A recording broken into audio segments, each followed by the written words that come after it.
चौधरी अनवर साहब अपने काबीना मेंबरान के साथ अभी स्टेज पे तशरीफ फरमा हुए। आपको पाकिस्तान पीपल्स पार्टी आजाद कश्मीर हल्का नंबर 2 की तरफ से इस्लामगढ़ आमन पर खुश आमदीद कहते हैं। ये मुल्क बचाना चाहते हो, साथ दो बिलावल का साथ दो, साथ दो बीबी का साथ दो बिलावल का साथ।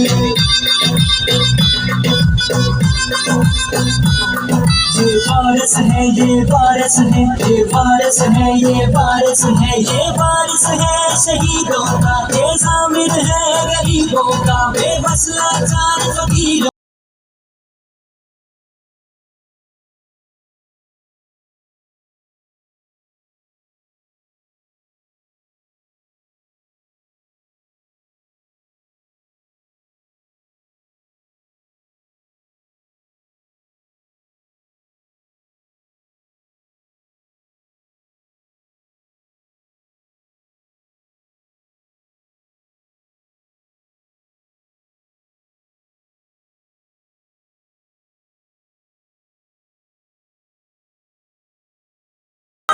इस्लामगढ़ के सदर और जुमला ओहदेदारान पंडाल में पहुंचने पे और हमारे इस प्रोग्राम को कवरेज करने पे हम आपके शुक्रगुजार भी हैं और आपको वेलकम कहते हैं।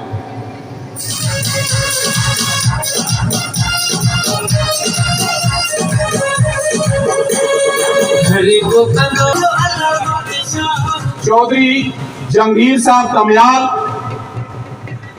आप आगे स्टेज के आगे तशरीफ ले आए।